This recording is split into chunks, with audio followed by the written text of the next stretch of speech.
Survey Ad Astra bonus episode 3, part 2, continued straight on from the previous episode. Can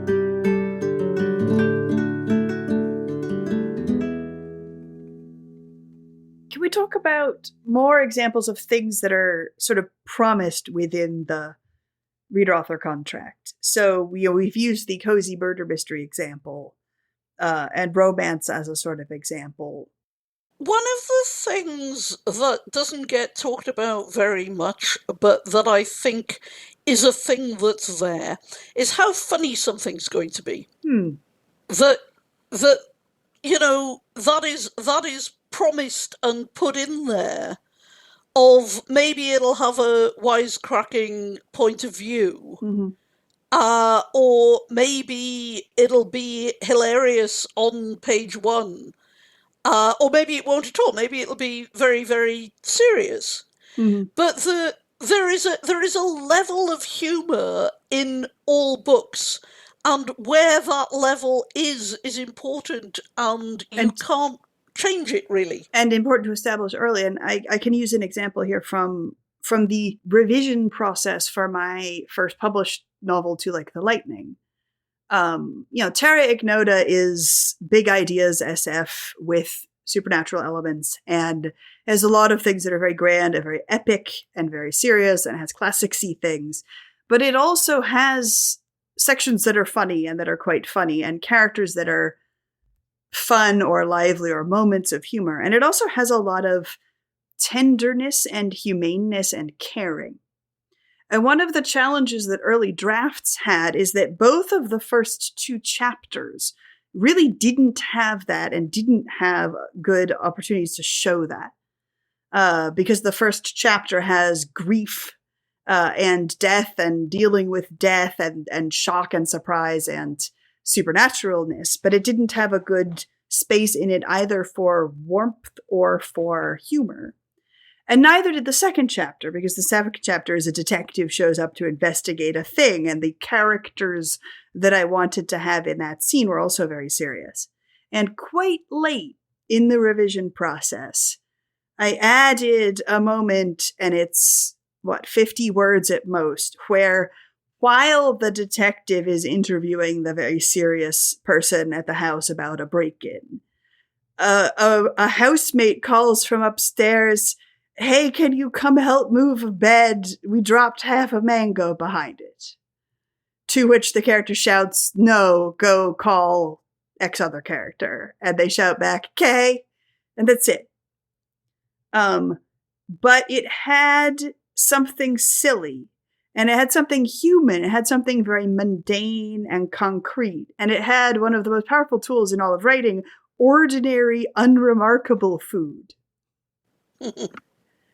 So that it suddenly felt like a home. And it suddenly felt like an encounter you might have where somebody dropped half a mango by the bed, and there's probably a slightly hilarious reason for it. And if you went there, there would be a story that isn't quite interesting enough to be worth telling in a novel, maybe, but would be funny and endearing if this was your friend of, "Yeah, it's so like so-and-so to drop a mango under the bed. I'll help move the thing." And it was perfect for, just in 50 words in this tiny moment, not only establishing the names of several other characters not yet mentioned who will appear in subsequent chapters, but also introducing that there will be a little bit of humor, and that there will be family and humane, caring, and interpersonal relationships. And you can also establish high levels of humor, or you can establish there will be no humor in this book. It is a hard-boiled detective with PTSD who is going to be running around with a gun in a thriller, and there will not be a moment of humor anywhere. But it's very precious to be able to establish that humor level that way at the beginning. I think it is one of the things, along with genre, one of the most important things that I always think about needing to get into a first chapter of, or an early chapter. Right, because there it was in chapter 2, which was early enough. Yes. Chapter 3 wouldn't have been early enough, but chapter 2, and before the halfway point of chapter 2, was enough. Especially since the early chapters aren't hugely long. So, it's not deep into it. If chapter 1 had been 70 pages long, chapter 2 would not have been acceptable. But and I think that you also established the trigger warnings, the warnings page, the censorship page, which does an awful lot of world building setup work, right. Also does establish that while it's serious, it's not going to be one of those absolutely dead serious, everything is grim kind of things.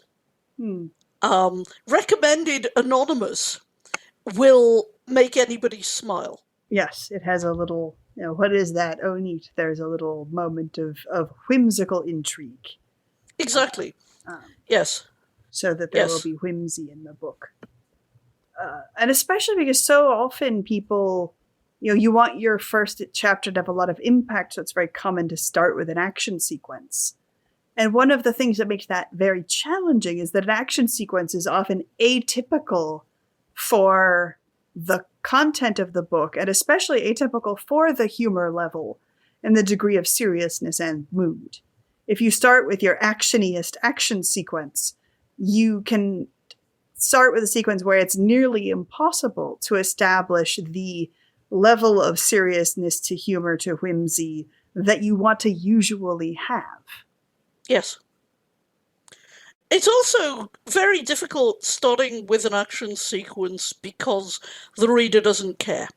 The reader isn't invested in the characters, and the fact that bullets are whizzing over their heads just isn't interesting yet. Yeah. What is at risk here? Because if it's the world, the reader isn't going to actually worry about it, because either you're not going to destroy the world, it's chapter 1, or you are going to destroy the world, and this is one of those things that starts with destroy the world and moves from there, in which case it's a good thing that the world is going to be destroyed. So either way, the reader isn't worried about whether the world is going to be destroyed or not. And they aren't worried about whether the characters are going to die, because the characters aren't vivid yet unless you establish one really quickly. And you aren't particularly interested if it's, a bag with $1 million in it, because we've all seen a James Bond film and seen that happen before. But, so you can have an action sequence where something is at risk, but you have to think hard about what it is that is at risk that can be a thing that's at risk that a chapter 1 reader will be invested in, which is very different from the risks that a chapter 10 reader will be invested in, or a volume finale reader will be invested in. The only book that I can think of that starts off with destroying the world is Hitchhiker's Guide to the Galaxy.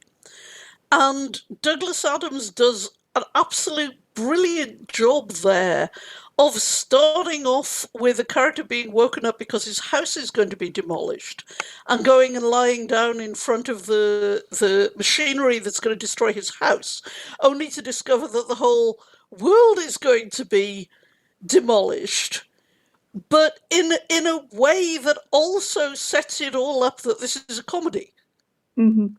It's a very, very clever and artful way of doing it. And whether somebody's house is going to be destroyed, much easier to get somebody invested in it first. And that buys him the pages in which he then can establish it's the world that's going to be destroyed. And you're not really willing to believe at first that the world is at risk, because that seems weird. And you're busy being invested in whether the house is going to be destroyed. And in fact, if there hadn't been the house at risk and it just jumped straight to the world, you'd have been too ready to believe it, because it was the only thing at risk at that point. But by having there be a different thing at risk, the house is going to be destroyed. By having a simpler thing at risk. I can't tell you how many action sequence anime or manga begin with some variation on character is worried about being late to school and getting in trouble with the teacher. And in the meantime, like, a god has fallen out of the sky onto them, and a nuclear crater has opened up to another world. But we were kind of actually invested in whether they would get to school on time, or whether they would get to school in order to deliver the Valentine to the person they have a crush on. And sometimes it is shallow, but sometimes it can actually work very well. If you've established a personality of someone who's worked really hard to work up the courage to prepare this Valentine, and we're interested in that, and it gives us a sample of what this person's character is like, you can get quite invested in that before the action sequence where the werewolf shows up and the protagonist has to discover that they have the secret power to turn into Joan of Arc's ghost or whatever it is. And we've also got the fact that it could happen, right? The character could be late to school. So yes. The reader believes that, if the character's worried about being late to school on page 1, the reader would believe that there'll be a scene on page 6 where the character is late for school. Yeah. Whereas if you're saying on page 1 that you're going to destroy the world, then the reader doesn't really... Or kill the character that's obviously the protagonist. Yes. Yes. Which Douglas Adams does destroy the world, but he does not kill the character who is obviously the protagonist. Yeah, then because you're not gonna buy it that the person who's obviously the protagonist is gonna get killed in this gunfight when this gunfight seems to be about the tension as to whether the character is gonna get killed. Because there are plenty of stories where the protagonist does get killed in chapter 1, and then it's either a flashback story or a afterlife story. But in those, the tension doesn't tend to be trying to get you to be in suspense about whether the character's going to die. The death is gotten over with a slightly different pacing. And we're invested in questions like, are they going to save the person that they were jumping in front of the bullet of, or other such things.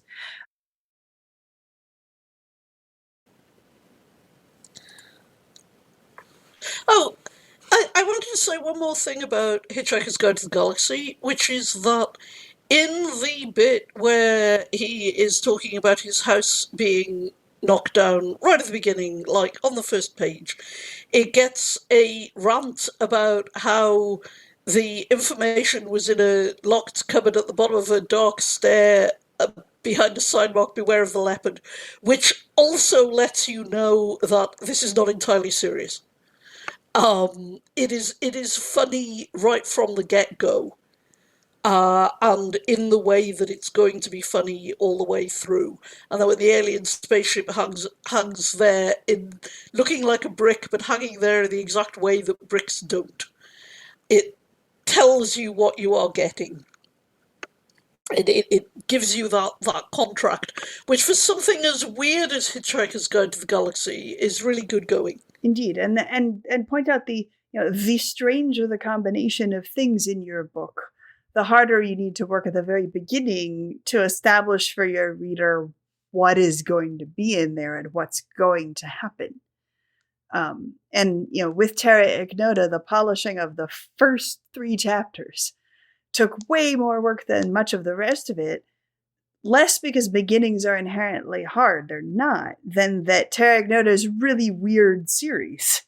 And getting a version of the beginning that set up what's coming so that by the time you reach chapter 4, you've got enough of a sense of things to not be jarred by anything that comes. For everything that comes thereafter too, even if it's surprising, I feel like it fit within the spaces circumscribed at the beginning, and it feels like the reader-author contract is being kept.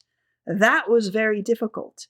And I remember there was a lot of discussion of the order of those 2 chapters. Which should come first, the chapter with the grief and death and the supernatural element, or the chapter with the detective and the mystery. And in many ways, I'd wanted the chapter with the detective and the mystery to come first, because it set up better what's going on at the volume completion breaking point.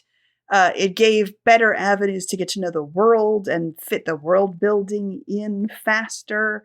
As a science fiction book, it was a better beginning. But it would have meant that the supernatural element isn't there until the middle of chapter 2. And too many beta readers were already, after chapter 1's very good social and tech world building and introduction of a mystery, confident that, okay, this is a science fiction mystery. Wait a minute, why is there suddenly a supernatural element? And so reversing the order of those two chapters was necessary because the chapter I had wanted first, because it did such great setup, did its setup too effectively and made the reader feel as if you had a really good handle on what kind of book this was, so that then there wasn't room for bringing in an additional supernatural element. The supernatural element had to come first, even though it meant ending that first scene with a much less established world, because you can't have a nicely established feeling world and then bring in your supernatural element. And it isn't until I reread that beginning after having read book 4 that I could see how necessary some of the setup that you were doing was, because it is doing necessary, vital work that doesn't get its payoff until in perhaps the start. Yes, so it really is doing that. It's pretty impressive, really. I know that the similar thing to that I'm thinking of, because I do always think about this at the beginning of a book, and it's one of the things I enjoy at the beginning of a book. But when I was writing, among others, and I knew what I was going to do with it, and I was imagining it being read by fantasy readers and by my readers, by my fans, by people who had read my previous 8 books, and generally by the kind of people who read fantasy books. I thought, okay, if I start this kind of at the start of the story, there won't be any magic for quite a while, and I won't be establishing how the magic system works, and people will be unsure of genre. So I need to have a bit at the very beginning that is set earlier and that explains how the magic system works, so that the readers will all be confident this is a fantasy novel and how the magic system works. And I deliberately wrote that little first bit, which you wouldn't believe how sick of it I am, having read it aloud so many times. But that sets up the magic, and that is about the factory being closed down after they do a magical thing to make it close down, but nothing happens instantly. It's in the papers the next day that the factory is going to be closed down. And I imagined, and correctly I think, that my readers would get it and would figure it out, because I never thought that mainstream readers would read the book, because mainstream readers had never read any of my other books, and I just wasn't expecting that it would have sales to mainstream readers and people who weren't familiar with genre and who just sort of like went along with that and went along with the other stuff and weren't sure even until the end whether there actually was magic or not. Mm-hmm. Because the magic doesn't have visible special effects. Yeah, or if it is possible that the character is deluded and just believes that there's magic. But as far as I was concerned, I thought I had shown the magic working and how the magic works, and I was quite proud of my clever magic system that I'd made up for this book and gone to a lot of work to make up. But because of a mismatch of reader expectation, in some ways, for a mainstream reader, I broke the contract by being too subtle. And I should have made it more overt if it were a mainstream book rather than a fantasy book, if it were a mainstream book with magic. Well, it reminds me of a conversation I had with a friend who's a TV writer who writes genre, who was saying that one of the rules is that whatever the sort of supernaturally thing that's happening is, whether it's science fiction or fantasy, has to be visible.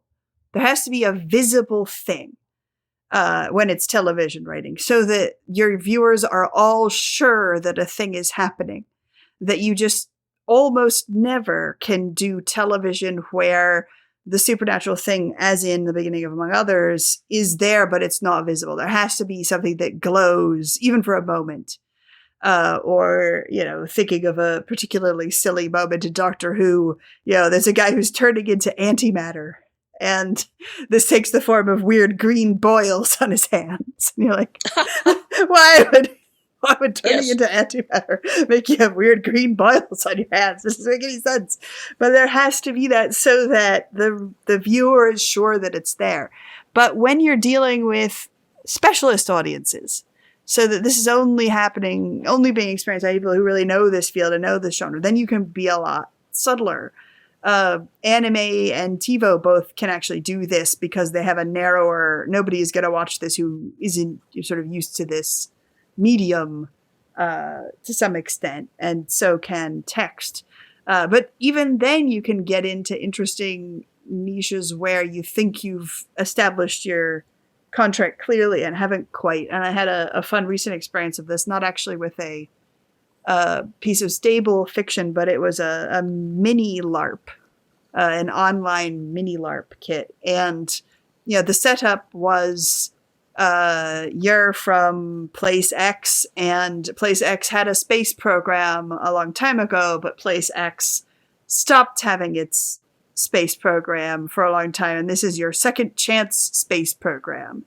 And place Y, which you've been competing with fiercely, is starting to dominate space. And if you don't set the stage by having a non-militarized space thing first, then space is going to be dominated by them, and it'll set the tone as all militaristic, and then all the militaristic polities will get into it. And so you're trying to rush, even though it's dangerous to your astronauts, to get a civilian, or not civilian because it's government, but to get a peaceful, science-focused space program going before the military ones do. And the problem with this was that I'd been doing a lot of multi-planet space colony thinking and writing just before this. And so I got all the way through that summary thinking, okay, I'm from X place, and Y place, another planet nearby, and I are competing, and every word of the setup made perfect sense if these were planets. And it wasn't until 3/4 of the way through the narrative, when a new thing was introduced involving a border, that I realized that these were supposed to be countries on the same planet. And not different planets, because every word would have made sense either way. And it was never established, because to the writer it was clear that these were countries on one planet. But when I started reading it and parsed them as the opposite, it was perfectly clear. And sometimes you'll get a piece of fiction where you've gotten as far as chapter 4 or chapter 5, and they suddenly introduce either a piece of technology or a type of magic or a social thing that wasn't mentioned to that point, that makes you say, wait a minute, if they have that, now I have to rethink everything that happened so far. And it would generally be better if that had been more upfront, unless you've got a really good reason for putting it where it is, because you're doing a meta experience. Right. The rethinking is a meta experience. With a lot of world building, it works and is beautiful for the things to be revealed as they naturally get mentioned. And X should come up when X would naturally come up in the course of the story, but not when it's things that are so different that you realize, wait a minute, that makes the economy and the relative values of things totally different. So let's imagine that we've had our characters like defending a gold convoy on the way to the port. And that's going fine. But it's not until chapter 5 that we find out that the gold is being used as food and is a super plentiful resource and not a scarce resource, because they've got dwarves or a toad asteroid or whatever.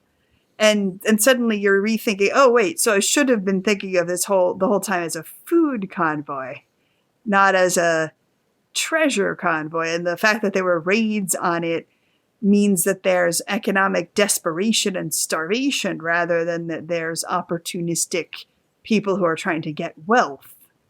I need to now reevaluate the actions of the characters so far. And that could be the author's intent, right? That could be that the author wanted to set it up for you to assume it was treasure that long and then make you rethink, in which case they'll give you the opportunity and the time to rethink. And they might have those characters have a new iteration of a conversation similar to one before, but now you're having that conversation in a new light. And you're given the opportunity to, now I realize that the ferocity with which they defended this meant something different from what it did before. But if it's an accident, if it's the author said, oh, well, the gold-eating giants didn't naturally come up until they got to the port where the gold-eating giant was, so I didn't mention it. And the gold-eating giants are mentioned, and the immediate minute they're mentioned, we're plunged into a new intrigue sequence in the palace and aren't invited to revisit those characters' motives and actions during the convoy sequence. Then it becomes disruptive and you feel like you have trouble evaluating what the people were just doing because the existence of some game-changing tech or economy-changing tech or other presence sort of wasn't mentioned at the time you needed it to evaluate the thing. Which is why, as much as I absolutely love to world build in the manner in which the world building gets scattered in artistically, like berries that you're collecting as you wander through the woods on a lovely hiking trail. You kind of need to make sure that a couple of them are first, if they are the ones that are going to overturn how people consider and understand what's going on, unless you decide very intentionally that you're going to have that revealed partway through, and at the moment of the reveal you're going to take time to make that be a reveal and not a one more berry, except that berry tells you that retroactively you shouldn't have been picking the yellow berries the whole time. You should have been leaving them and should have only been picking the blue berries and the red berries, in which case you get disoriented. Yep. I don't know if you have any so I wanted to say there's another thing with the contract, which is the point of view that the story is told from, where if you're going to change that and you're going to shift the point of view, it's a good idea to do that early if it's not going to be jarring.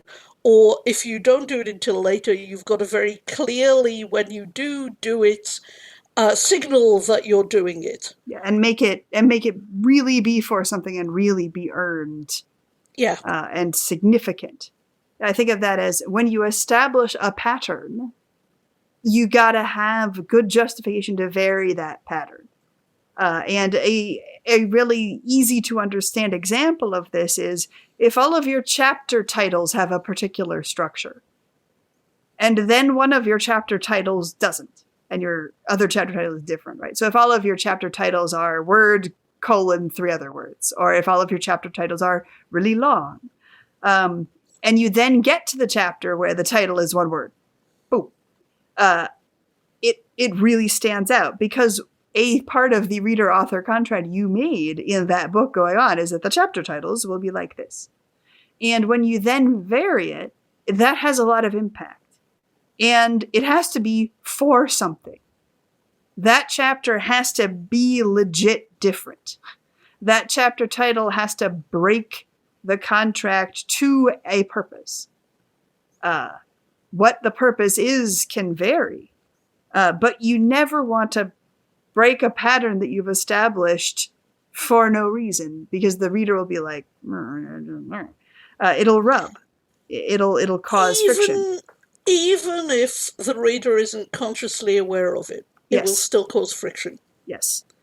Because I bet some of you are listening to this saying, oh, I never pay any attention to chapter titles, I never read them, I never notice. But even if you don't, if you've been used to them being : squig, squig, squig, suddenly you've got one that's just one word, you will subconsciously be aware of that and still need and to you might pay not off. even read it, right? You might, in fact, not even read it, but your peripheral vision shows you that it's a different shaped block. and then when you start the chapter. So, for example, if all the chapters begin with an epigram, and you always skip the epigram, you're still conscious when one chapter has 3 epigrams, or when one chapter has a really long epigram, or no epigram. Even if you aren't reading them, you're conscious for a split second that it's different. And your brain goes, aha, something's up. And if nothing is up, then it feels weird, and it causes that friction. There are some wonderful chapter titles in Citing where it says Rubin Project, classified AAA, do not copy without committee form and a number. Mm-hmm. And then suddenly, partway through, it says Rubin Project, classified AA, do not copy. Huh. And just the without committee form, which you've seen so many times by that point, your eyes are just running over that. You're not reading it. It's just what's at the top of the page when you get a new chapter. But the fact when it says do not copy, it is startling. Yeah. It's wonderful. Yes. Well, and I had the experience when you're reading on Kindle, you can word search for titles. And I had the experience of when my dad was beta reading for me and I would send him the new file, he would need to word search to get to the new chapter. And at one point he put in the phrase that's in all the chapter titles that should have gotten into the new chapter, and it didn't. And he told me, my heart leapt when the search result returned 0. And he hadn't even seen the page. Right? He hadn't seen the page. But search returned 0. What's different about this chapter? Yes. And that set up more suspense for him than any action sequence or bullet or explosion in the opening sentence of a chapter ever could have. Because I had taken the care to establish a pattern and then varied the pattern, and therefore he knows I will vary the pattern to a particular end. And that the end will serve a purpose and serve the kind of purpose that my pattern breaking serves, which will be different from the purpose served by others. When I was writing the Thessaly books, I had very, very specific chapter point of view alternation, because I was writing them with 3 first-person point of views.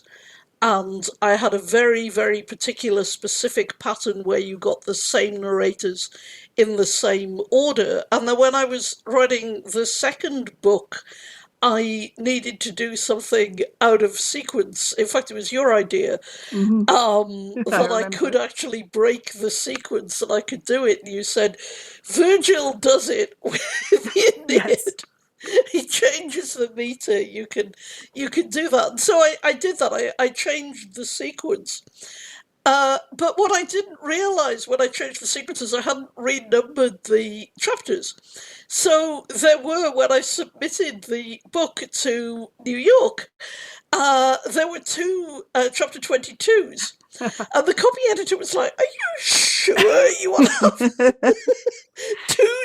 I see you changed the sequence, but are you sure you want to have 2 chapter 22s? I was like, no, this is actually a mistake. Because it's entirely plausible that an author could be like, I'm going to have 2 chapter 22s, and they're going to be in 2 parallel versions of reality where 2 different things happen. And then the whole book is going to be set up around it so that if chapter 22A is reality, then it's a happy ending. And if chapter 22B is reality, then it's a tragedy. Yes. Because in each one it's revealed a different thing, or a character commits to a different side of a conflict or something, and it makes the whole rest. I understand the copy editor. That's a correct copy editor to be asking the author, "Did you do this on purpose?" I can easily see how you could do it on purpose, but also totally how you can do it accidentally. But don't do that unless it's for something. Yes. You really need it to be something that is for something. Well, indeed, in the case where you were writing that and I suggested varying the sequence, the reason that it worked there is that something had just happened in the previous chapter that was felt shocking to an order of magnitude above anything else that had happened in this series. So the reader is kind of reeling from the gravity and severity of the thing that just happened. And the reader feels that something is different now, and the new chapter is going to come with a different weight from any earlier chapter, because the new chapter has to be the chapter that helps cope with why X just happened. And so it was the perfect moment to vary that sequence and for the person to go, yes. And the author also recognizes that I'm in shock at this moment and that I need this special out of order chapter at this point to address the thing that has just happened, because the thing that had just happened was so weighty. Whereas if you were struggling in a similar way, but you were struggling because it was like an order of information thing where the information the reader needed next wasn't information that the next two narrators in the sequence had, but it was just about information, and it wasn't something that, readers vividly remember the moment when X happened. Yeah. That wouldn't have been weighty enough to justify changing your promised narrator order, and you would have needed to come up with a different solution. Yes. And I've written several books now where I use a ratchet structure, where I did this in the Small Change books, and I also did it in Prize in the Game, where in the Small Change books, it alternates a first-person chapter, and they're all the same. Each book has one first-person narrator, and a third-person detective chapter. And they ratchet and move forward in time in parallel. And that left me in a situation sometimes where my first person, and it was always the first person, chapter would get too long, and I'd need to split it. But in order to split it, I'd need an additional third-person detective chapter. Right. And it always felt like this was so annoying, and how was I going to do this? And it was terrible, and couldn't I get this chapter shorter? And I couldn't, and I'd have to do it. But it actually gave me more than it took away. It really benefited me that I had to do that, and some of my best chapters were because of that. But I couldn't have broken that structure and had a double-length first-person chapter for nothing. Mm-hmm. Just because there was too much happening in that chapter. It really would have broken the contract. Yeah. But it works when there's something major has happened, a character has had a major event, or it doesn't need to be set up in the chapter beforehand.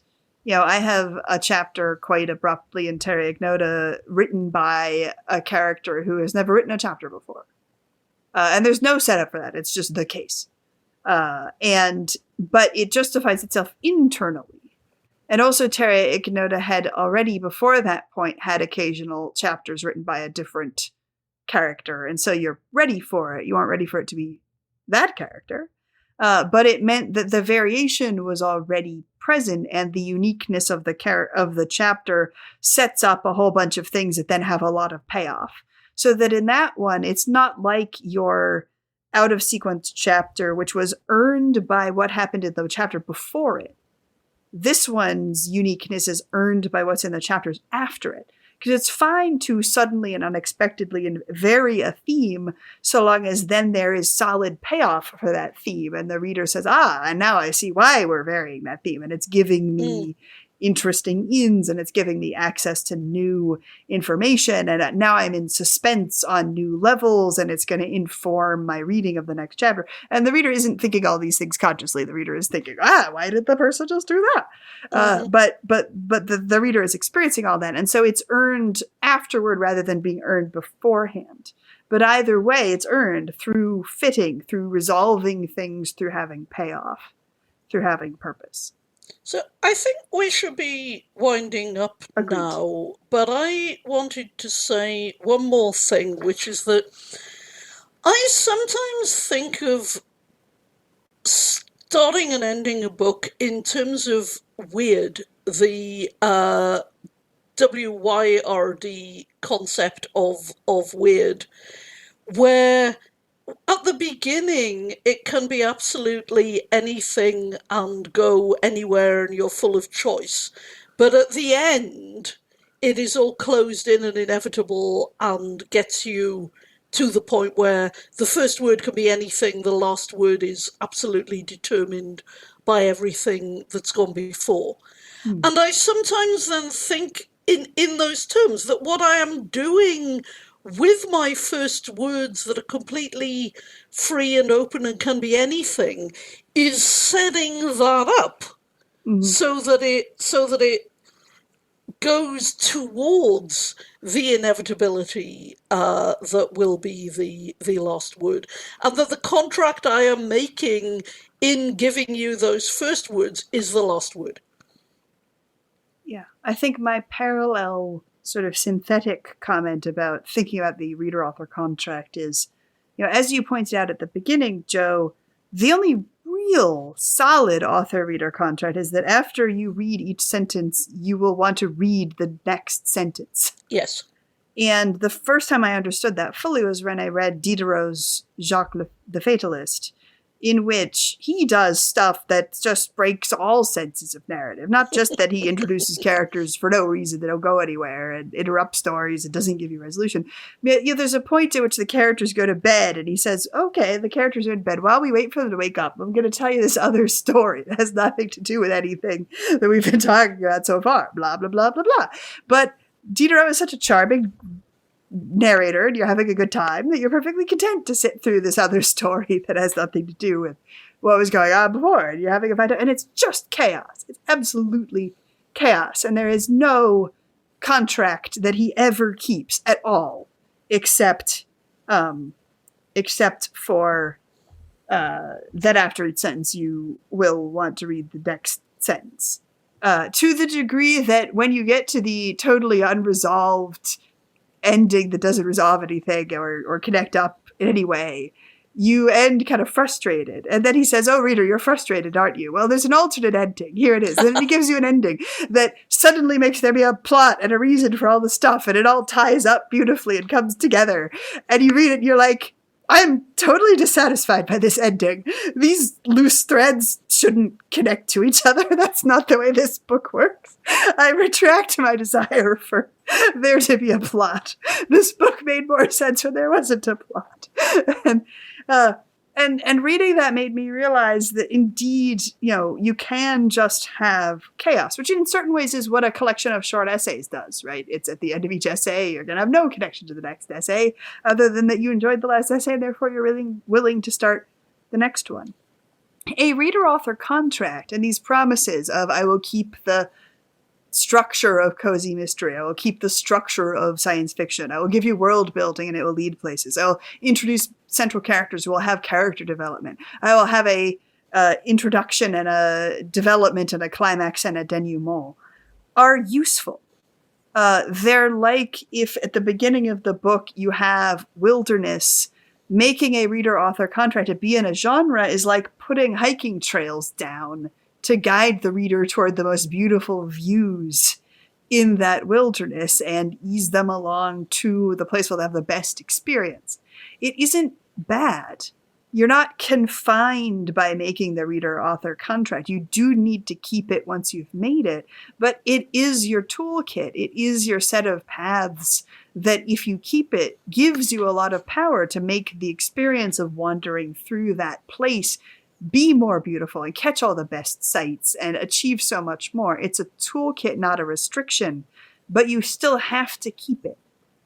And I think a lot of people want to say, oh, I want to buck the reader-author contract. That'll make me more original. No, it doesn't. It doesn't make you more original. Keeping the structures and theme, making a contract very carefully so you've contracted the things you intend to. How much of this is going to be fantasy? How much of this is going to be science fiction if it's a hybrid?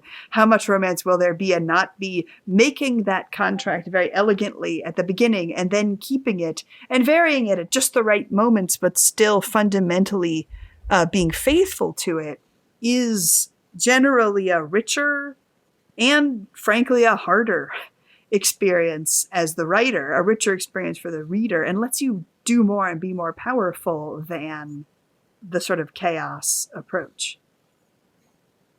Yep. I think that is exactly right. I am in complete agreement. Excellent. Well, this has been a great conversation about reader, author, listener, viewer, experiencer contracts. Now I'm imagining what's the noun for people in the future who experience fiction by having it beamed directly into their mind so that no reading, listening, or viewing is involved. Thinker? Anyway, this has been a great conversation about the perceiver-author contract. And now, by tradition, we shall gush about a book we've been excited by lately, and then there will be the mandatory administrative podcast stuff. So, Joe, what is a book that you have been excited about lately?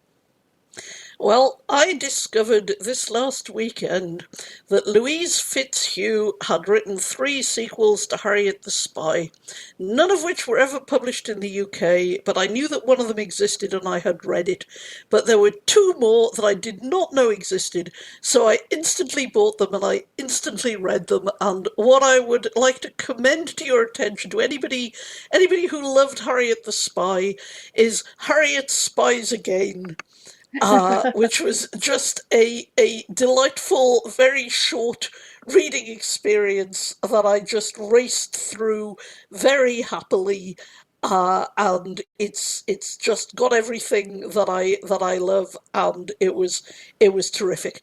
And sometimes you will read a sequel to a book that you read as a child and you will be disappointed because it can't live up to expectation, and also you're not still 10. But I thought these were just great and I loved them to pieces. So how about you? Yes, I am excited for a pre-order which is due, which is a gorgeous new scholarly edition of a selection from the Arabian Nights, being published under the title The Annotated Arabian Nights, translated by Yasmin Seal. And it grounds these stories that have been read and iterated and reiterated so many times in the traditions that they come from on both ends, because this is not only drawing on a bunch of Middle Eastern storytelling traditions, but also then has an enormous impact on European storytelling traditions becoming huge in Enlightenment France. And so it's, a bunch of the tales that we've seen reiterated, the several tales, for example, that get hybridized to become the sources for Disney's Aladdin, which is much more than just the Aladdin story, but annotated so that they have their background as well as their impact history. And I'm just so excited for this edition from Norton. So the Annotated Arabian Nights. Oh, delightful. Yay. All right, now the mandatory stuff. This podcast is released under a Creative Commons Attribution, Non-Commercial, No Derivatives International 4.0 license. You can support us and get episodes in advance at patreon.com/Ada Palmer, and you can support Jo and get her wonderful poetry at patreon.com/BlueJo. And you can find us on Twitter and our books and things at jowaltonbooks.com and adapalmer.com. So, until next time, ex urbe ad astra. Ad astra.